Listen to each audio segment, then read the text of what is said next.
ऊंचे ऊंचे महल उठैया मोरे बाबा हो, झालर लगैया केवार हो।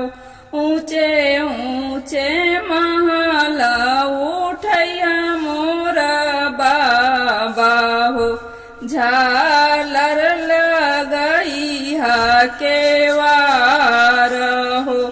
अगने लगैया बाबा हरियर तुलसी हो, दुआरे पर गेंदवा के फूल हो। अंगने लगैया बाबा हरियर तुलसी हो, दुआरे गेंदवा के फूल हो। दुआरे गेंदवा के फूल हो।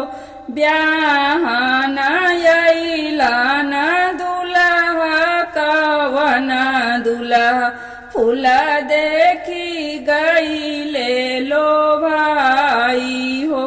ब्याहन अइलन दुल्हा कवन दुल्हा, फूल देखी गईलन लो भाई हो।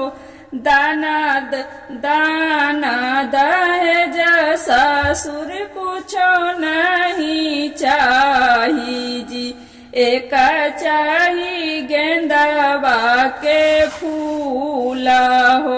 दाना दहेज ससुर कुछो नहीं चाही, एक चाही गेंदवा के फूल हो। अपना महलिया में से बोलली सुंदर धिया, सुना बाबा यार जहाँ हो।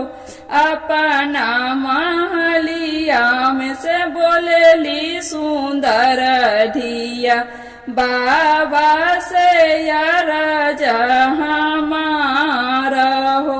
दाना दहेज बाबा सब कुछ दिया हो, एक नहीं गेंदवा के फूल हो। दाना दहेज बाबा सब कुछ दिया हो, एक नहीं गेंदवा के फूल हो। हमारो जे बारनाया पना भैया दुलरुआ हो, खल खेली हाना गेंदवा के फूल। हमारो जे बारनाया पना भैया दुलरुआ हो, खेली हाना गेंदवा के फूल हो। खेली हाना गेंदवा के फूल हो। एतना बचन जब सुनेलन कवन दुल्हा, उठेलन बदन झराई हो। एतना बचन जब सुनेलन कवन दुल्हा, उठेलन बदन झराई हो। ससुर जी के धिया चौकबे पर छोड़बो, होई जइबो जोगिया फकीर हो। ससुर जी के धिया चौकबे पर छोड़बो, होई जइबो जोगिया फकीर हो। एतना बचन जब सुनेली सुंदर सुहावा, उठेली लहंगा झराई हो। एतना बचन जब सुनेली सुंदर सुहावा, उठेली लहंगा झराई हो। जोगिया के सतहा हम जोगिनिया ही बनाबो होई जइबो यावना देखब संसार हो अब नाही देखब संसार हो जोगिया के साथ हम जोगिनिया बनी जइबो अब नाही देखब संसार हो अब नाही देखब संसार हो के कर गढ़ल को दरिया हो कथी लागल बेत के कर गढ़ल को दरिया हो कथी लागल बेत कवन रानी खानेली मटिया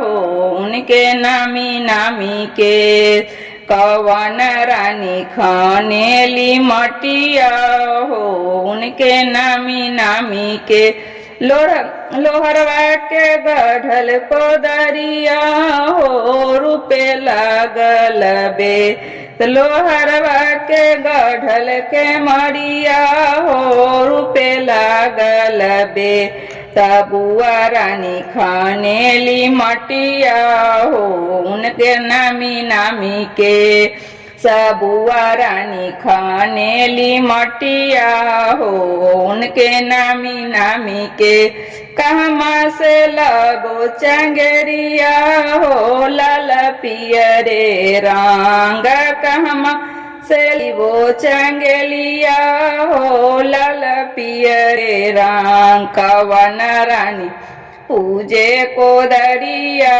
हो उनके नामी लामी केस कवन रानी पूजे को दरिया हो उनके लामी लामी के बजरिया से लइबो चंगेरिया हो लाल पियरे रंग बजरिया से लइबो चंगेरिया हो लाल पियरे रंग अमरानी पूजे को दरिया हो उनके लामी लामी के चाची रानी पूजे को दरिया हो उनके लामी लामी के कर गढ़ल को दरिया हो कथी लागल बे तके कर गढ़ल को दरिया हो कथी लागल बे कवन रानी खानेली मटिया हो उनके लामी लामी केस कवन रानी खानेली मटिया हो उनके लामी लामी केस लोहरवा के गढ़ल को दरिया हो रूपे लागल बे लोहरवा के गढ़ल के बड़ी को दरिया हो रूपे लागल बेत दीदी रानी खाने के मटिया हो उनके लामी लामी केस